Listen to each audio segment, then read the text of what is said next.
नमस्कार दोस्तों, आपका हमारे चैनल पर स्वागत है। आज हम मुंशी प्रेमचंद की कहानी अमावस्या की रात्रि सुनेंगे। तो चलिए बिना देरी किए प्रारंभ करते हैं वीडियो। दिवाली की संध्या थी। श्रीनगर के घूरों और खंडहरों के भी भाग्य चमक उठे थे। कस्बे के लड़के और लड़कियां श्वेत थालियों में दीपक लिए मंदिर की ओर जा रही थी। दीपों से उनके मुखारविंद प्रकाशमान थे। प्रत्येक ग्रह रोशनी से जगमगा रहा था। केवल पंडित देवदत्त का सद्धारा भवन काली घटा के अंधकार में गंभीर और भयंकर रूप में खड़ा था।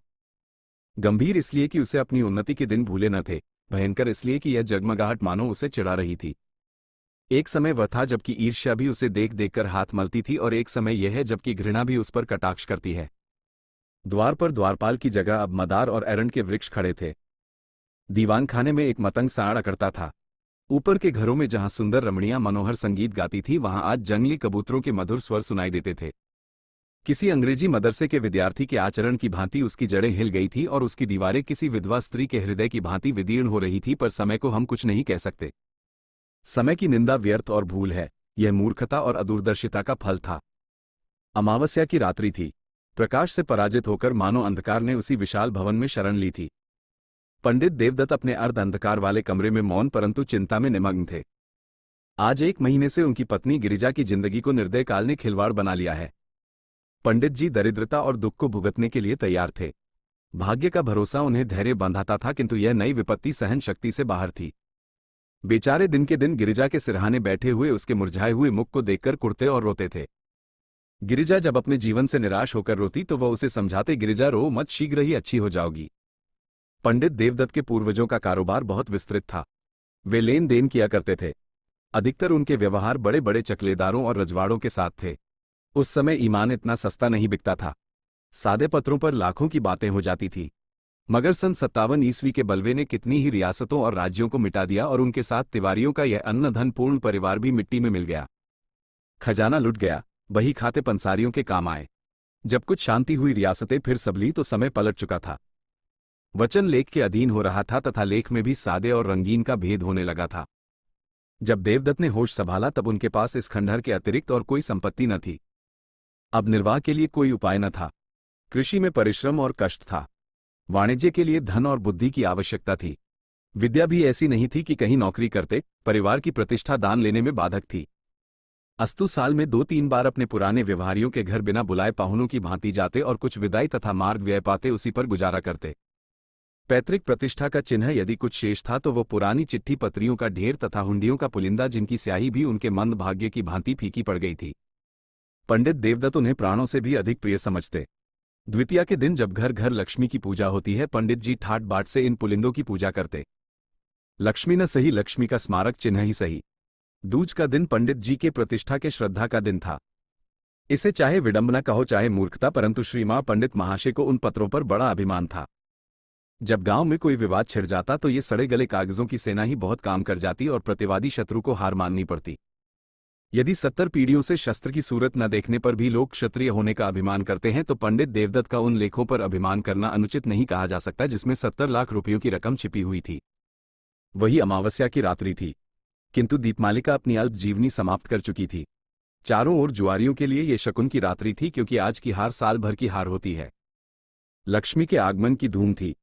कौड़ियों पर अशर्फियां लुट रही थी। भट्ठियों में शराब के बदले पानी बिक रहा था। पंडित देवदत्त के अतिरिक्त कस्बे में कोई ऐसा मनुष्य नहीं था जो कि दूसरों की कमाई समेटने की धुन में न हो। आज भोर से ही गिरिजा की अवस्था शोचनीय थी। विषम ज्वर उसे एक एक क्षण में मूर्छित कर रहा था। एकाएक उसने चौंककर आंखें खोली और अत्यंत क्षीण स्वर में कहा, आज तो दिवाली है। देवदत्त ऐसा निराश हो रहा था कि गिरिजा को चैतन्य देखकर भी उसे आनंद नहीं हुआ। बोला, हाँ आज दिवाली है। गिरिजा ने आंसू भरी दृष्टि से इधर उधर देखकर कहा, हमारे घर में क्या दीपक न जलेंगे? देवदत्त फूट फूट कर रोने लगा। गिरिजा ने फिर उसी स्वर में कहा, देखो आज बरस भर के दिन भी घर अंधेरा रह गया। मुझे उठा दो, मैं भी अपने घर दिए जलाऊंगी। ये बातें देवदत्त के हृदय में चुभी जाती थी। मनुष्य की अंतिम घड़ी लालसाओं और भावनाओं में व्यतीत होती है। इस नगर में लाला शंकरदास अच्छे प्रसिद्ध वैद्य थे। अपने प्राण संजीवन औषधालय में दवाओं के स्थान पर छापने का प्रेस रखे हुए थे। दवाइयां कम बनती थीं, इश्तहार अधिक प्रकाशित होते थे।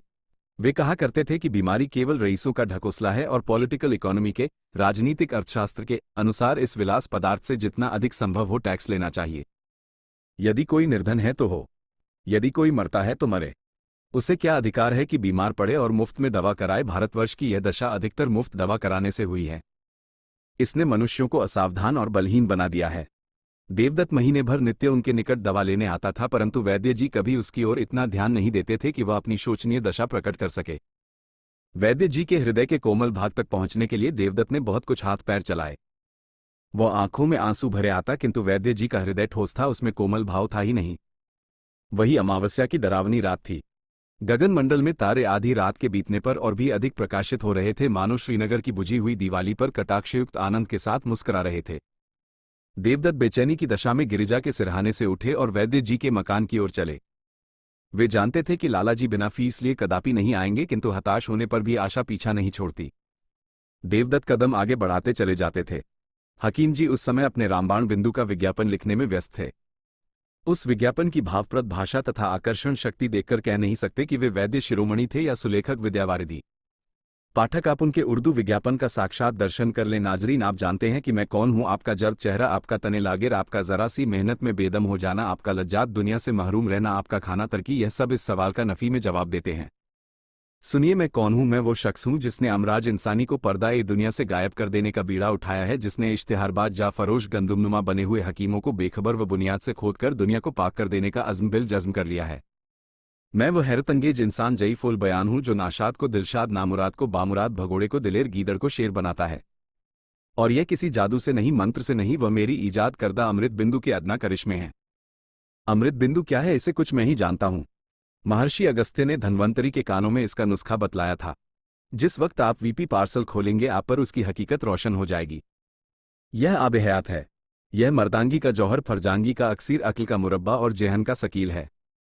अगर बरसों की मुशायराबाजी ने भी आपको शायर नहीं बनाया, अगर शब और रोज़ के रटंत पर भी आप इम्तहान में कामयाब नहीं हो सके, अगर दलालों की खुशामद और मुवक्किलों की नाजबरदारी के बावजूद भी आप अहाता-ए अदालत में भूखे कुत्ते की तरह चक्कर लगाते फिरते हैं, अगर आप गला फाड़ फाड़ चीखने, मेज पर हाथ पैर पटकने पर भी अपनी तकरीर से कोई असर पैदा नहीं कर सकते, तो आप अमृत बिंदु का इस्तेमाल कीजिए। इसका सबसे बड़ा फायदा जो पहले ही दिन मालूम हो जाएगा, यह है कि आपकी आंखें खुल जाएंगी और आप फिर कभी इश्तिहारबाज हकीमों के दाम फरेब में न फंसेंगे। वैद्य जी इस विज्ञापन को समाप्त कर उच्च स्वर से पढ़ रहे थे। उनके नेत्रों में उचित अभिमान और आशा झलक रही थी कि इतने में देवदत्त ने बाहर से आवाज दी। वैद्य जी बहुत खुश हुए। रात के समय उनकी फीस दुगनी थी। लालटेन लिए बाहर निकले तो देवदत्त रोता हुआ उनके पैरों से लिपट गया और बोला, वैद्य जी, इस समय मुझ पर दया कीजिए। गिरिजा अब कोई शायद की पहुनी है, अब आप ही उसे बचा सकते हैं।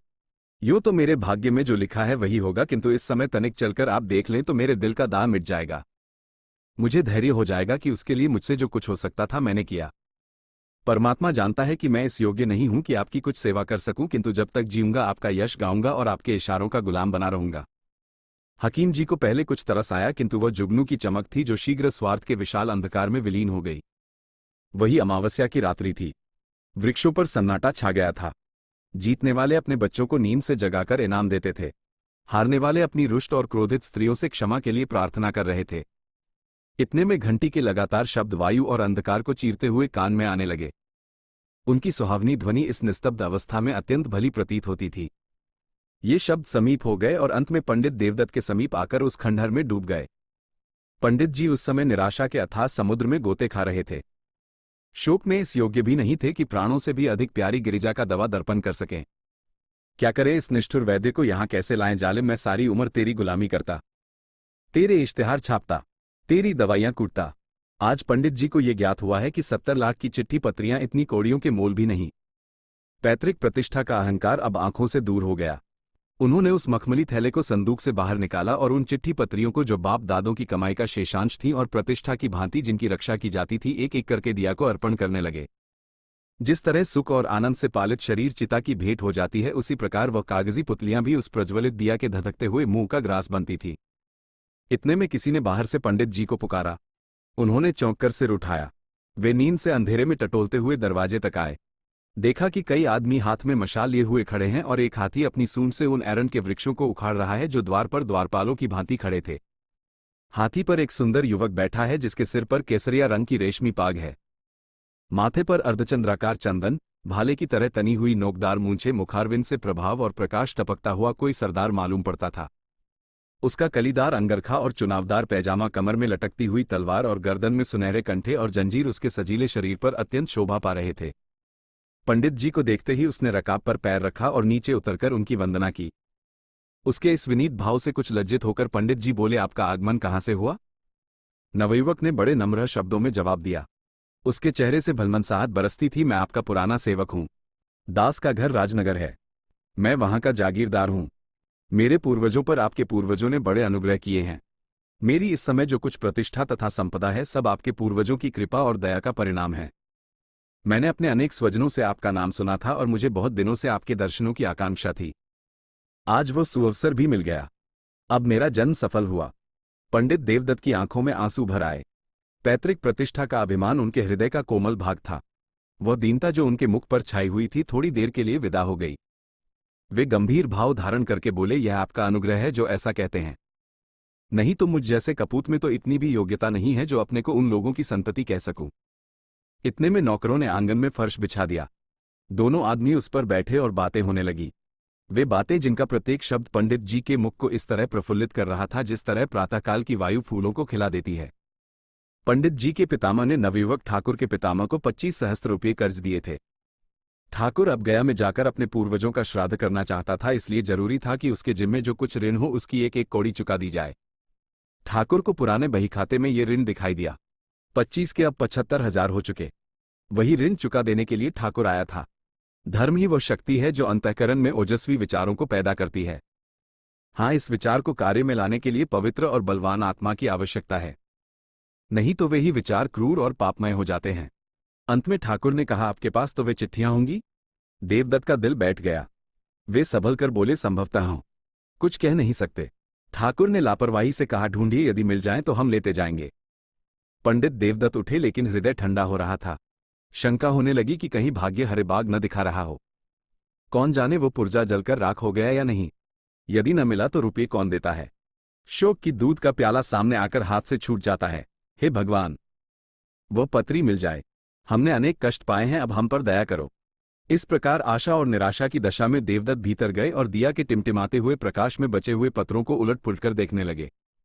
वे उछल पड़े और उमंग में भरे हुए पागलों की भांति आनंद की अवस्था में 2-3 बार कूदे।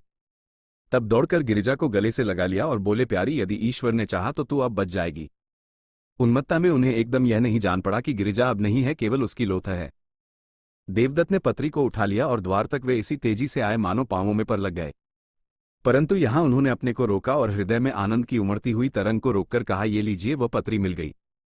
संयोग की बात है, नहीं तो 70 लाख के कागज दीमकों के आहार बन गए। आकस्मिक सफलता में कभी कभी संदेह बाधा डालता है। जब ठाकुर ने उस पत्री को लेने को हाथ बढ़ाया तो देवदत्त को संदेह हुआ कि कहीं वो उसे फाड़कर फेंक न दे। यद्यपि यह संदेह निरर्थक था, किंतु मनुष्य कमजोरियों का पुतला है। ठाकुर ने उनके मन के भाव को ताड़ लिया। उसने बेपरवाही से पत्री को लिया और मशाल के प्रकाश में देखकर कहा, अब मुझे विश्वास हुआ। ये लीजिए, आपका रुपया आपके समक्ष है। आशीर्वाद दीजिए कि मेरे पूर्वजों की मुक्ति हो जाए। ये कहकर उसने अपनी कमर से एक थैला निकाला और उसमें से 1,000 के 75 नोट निकालकर देवदत्त को दे दिए। पंडित जी का हृदय बड़े वेग से धड़क रहा था। नाड़ी तीव्र गति से कूद रही थी। उन्होंने चारों ओर चौकन्नी दृष्टि से देखा कि कहीं कोई दूसरा तो नहीं खड़ा है, और तब कांपते हुए हाथों से नोटों को ले लिया। अपनी उच्चता प्रकट करने की व्यर्थ चेष्टा में उन्होंने नोटों की गणना भी नहीं की। केवल उड़ती हुई दृष्टि से देखकर उन्हें समेटा और जेब में डाल लिया। वही अमावस्या की रात्रि थी। स्वर्गीय दीपक भी धुंधले हो चुके थे। उनकी यात्रा सूर्य नारायण के आने की सूचना दे रही थी। उद्याचल फिरोजी बाना पहन चुका था। अस्ताचल में भी हल्के श्वेत रंग की आभा दिखाई दे रही थी। पंडित देवदत्त ठाकुर को विदा करके घर चले। उस समय उनका हृदय उदारता के निर्मल प्रकाश से प्रकाशित हो रहा था। कोई प्रार्थी उस समय उनके घर से निराश नहीं जा सकता था। सत्यनारायण की कथा धूमधाम से सुनने का निश्चय हो चुका था। गिरिजा के लिए कपड़े और गहने के विचार ठीक हो गए। अंतःपुर में ही उन्होंने शालिग्राम के सम्मुख मनसा वाचा कर्मणा सिर झुकाया और तब शेष चिट्ठी पत्रियों को समेटकर उसी मखमली थैले में रख दिया। किंतु अब उनका यह विचार नहीं था कि संभवतः उन मुर्दों में भी कोई जीवित हो उठे। वरन जीविका से निश्चिंत हो अब वे पैतृक प्रतिष्ठा पर अभिमान कर सकते थे। उस समय वे धैर्य और उत्साह के नशे में मस्त थे। बस अब मुझे जिंदगी में अधिक संपदा की जरूरत नहीं। ईश्वर ने मुझे इतना दे दिया है, इसमें मेरी और गिरिजा की जिंदगी आनंद से कट जाएगी। उन्हें क्या खबर थी कि गिरिजा की जिंदगी पहले कट चुकी है। उनके दिल में यह विचार गुदगुदा रहा था कि जिस समय गिरिजा इस आनंद समाचार को सुनेगी उस समय अवश्य उठ बैठेगी। चिंता और कष्ट ने ही उसकी ऐसी दुर्गति बना दी है। जिसे भरपेट कभी रोटी नसीब न हुई, जो कभी नैराश्यमय धैर्य और निर्धनता के हृदय विदारक बंधन से मुक्त न हुई, उसकी दशा इसके सिवा और हो ही क्या सकती है। ये सोचते हुए वे गिरिजा के पास गए और आहिस्ता से हिलाकर बोले, गिरिजा आंखें खोलो। देखो, ईश्वर ने तुम्हारी विनती सुन ली और हमारे ऊपर दया की। कैसी तबीयत है? किंतु जब गिरिजा तनिक भी न मिचकी तब उन्होंने चादर उठा दी और उसके मुंह की ओर देखा। हृदय से एक करुणात्मक ठंडी आ निकली। वे वहीं सिर थामकर बैठ गए। आंखों से शोणित की बूंदें सी टपक पड़ी। क्या ये संपदा इतने महंगे मूल्य पर मिली है? क्या परमात्मा के दरबार से मुझे इस प्यारी जान का मूल्य दिया गया है? ईश्वर, तुम खूब न्याय करते हो। मुझे गिरिजा की आवश्यकता है, रुपयों की आवश्यकता नहीं। ये सौदा बड़ा महंगा है। अमावस्या की अंधेरी रात गिरिजा के अंधकार में जीवन की भांति समाप्त हो चुकी थी। खेतों में हल चलाने वाले किसान ऊंचे और सुहावने स्वर से गा रहे थे। सर्दी से कांपते हुए बच्चे सूर्य देवता से बाहर निकलने की प्रार्थना कर रहे थे। पंघट पर गांव की अलबेली स्त्रियां जमा हो गई थीं। पानी भरने के लिए नहीं, हंसने के लिए। कोई घड़े को कुएं में डाले हुए अपनी पोपली सास की नकल कर रही थी, कोई खंभों से चिपई हुई अपनी सहेली से मुस्कुराकर प्रेम रहस्य की बातें करती थी। बूढ़ी स्त्रियां पोतों को गोद में लिए अपनी बहुओं को कोस रही थी कि घंटे भर हुए अब तक कुएं से नहीं लौटी। किंतु राजवैद्य लाला शंकरदास अभी तक मीठी नींद ले रहे थे। खांसते हुए बच्चे और कराहते हुए बूढ़े उनके औषधालय के द्वार पर जमा हो चले थे। इस भीड़ भभड़ से कुछ दूर पर 2-3 सुंदर किंतु मुरझाए हुए नवयुवक टहल रहे थे और वैद्य जी से एकांत में कुछ बातें किया चाहते थे। इतने में पंडित देवदत्त नंगे सिर, नंगे बदन, लाल आंखें, डरावनी सूरत, कागज का एक पुलिंदा लिए दौड़ते हुए आए और औषधालय के द्वार पर इतने जोर से हाँक लगाने लगे कि वैद्य जी चौंक पड़े और कहार को पुकारकर बोले कि दरवाजा खोल दे। कहार महात्मा बड़ी रात गए किसी बिरादरी की पंचायत से लौटे थे। उन्हें दीर्घ निद्रा का रोग था, जो वैद्य जी के लगातार भाषण और फटकार की औषधियों से भी कम न होता था। आप ऐंठते हुए उठे और किवाड़ खोलकर हुक्का चिलम की चिंता में आग ढूंढने चले गए। हकीम जी उठने की चेष्टा कर रहे थे कि सहसा देवदत्त उनके सम्मुख जाकर खड़े हो गए और नोटों का पुलिंदा उनके आगे पटककर बोले, वैद्य जी, ये 75,000 के नोट हैं। यह आपका पुरस्कार और आपकी फीस है। आप चलकर गिरिजा को देख लीजिए और ऐसा कुछ कीजिए कि वह केवल एक बार आंखें खोल दे। यह उसकी एक दृष्टि पर न्योछावर है, केवल एक दृष्टि पर। आपको रुपये मनुष्य की जान से प्यारे हैं। वे आपके समक्ष हैं। मुझे गिरिजा की एक चितवन इन रुपयों से कई गुनी प्यारी है। वैद्य जी ने लज्जा में सहानुभूति से देवदत्त की ओर देखा और केवल इतना कहा, मुझे अत्यंत शोक है, सदैव के लिए तुम्हारा अपराधी हूं। किंतु तुमने मुझे शिक्षा दे दी। ईश्वर ने चाहा तो ऐसी भूल कदापि न होगी। मुझे शोक है, सचमुच है। ये बातें वैद्य जी के अंतःकरण से निकली थी।